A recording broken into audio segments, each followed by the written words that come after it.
আসসালামু আলাইকুম। পাউরুটি আর আলু দিয়ে ঝটপট অল্প সময়ে আজকের এই মজাদার নাস্তাটি বানিয়েছি। নাস্তাটি বানাতে যে উপকরণ লাগে কম বেশি আমাদের সবার ঘরে থাকে। বানাতে 5 মিনিট সময় লাগে, সেই তুলনায় খেতেও দারুণ লাগে। এখানে নিয়েছি মাঝারি সাইজের 2টা সিদ্ধ আলু। আলুটাকে ম্যাশ করে নিয়েছি। এখানে নিচ্ছি 1 টেবিল চামচ পেঁয়াজ কুচি, 1 টেবিল চামচ কাঁচামরিচ কুচি আর 1 টেবিল চামচ ধনিয়া পাতা কুচি। দিয়ে দিলাম সামান্য একটু লবণ বা পরিমাণ মতো লবণ। হাফ চা চামচ দিয়ে দিলাম চাট মশলা। এখন সবকিছু একসঙ্গে একটু মাখায় নিব। তারপরে আলুর সাথে এই মরিচ পেঁয়াজের মশলাটাকে একসঙ্গে মিশিয়ে নিব।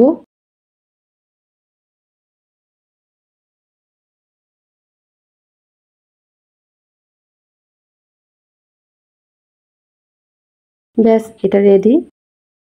এখানে নিয়েছি পাউরুটি। প্রথমে রুটিটার সাইডের অংশটা কেটে ফেলবো। তারপরে রুটিটাকে 4 ভাগে ভাগ করে নিব।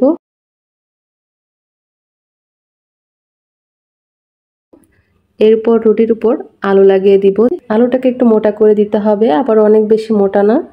এরপর একটার উপর একটা এইভাবে দিয়ে দিব। এবার কাঠি গুঁজে দিব।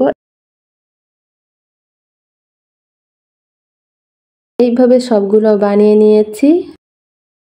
এখানে নিয়েছি হাফ কাপ বেসন, দিয়ে দিচ্ছি 2টা কাঁচামরিচ কুচি, 1 টেবিল চামচ পেঁয়াজ কুচি, এখানে দিয়ে দিচ্ছি 1 টেবিল চামচ ধনিয়া পাতা কুচি, পরিমাণ মতো লবণ, দিয়ে দিচ্ছি হাফ চা চামচ গরম মশলা, হাফ চা চামচ শুকনা মরিচের গুঁড়া, চাইলে চিলি ফ্লেক্স দিতে পারেন, 1/4 টিস্পুন হলুদের গুঁড়া। এখন পরিমাণ মতো পানি দিয়ে পাতলা একটা মিশ্রণ তৈরি করে নিব।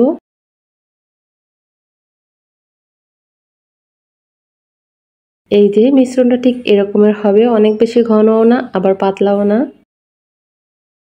এখন একটা একটা করে নাস্তা নিয়ে এইভাবে বেসনের মিশ্রণের মধ্যে চুবিয়ে নিতে হবে। নাস্তাটার উপর ভালো করে বেসনের মিশ্রণটা লাগিয়ে দিতে হবে। এই যে সবখানে যেন ভালো করে লাগে। এখন এভাবেই তেলের মধ্যে ছেড়ে দিতে হবে। চুলায় প্যানে কিছুটা তেল হালকা গরম করে নিয়েছি। এখন একে একে নাস্তাগুলো দিয়ে দিচ্ছি।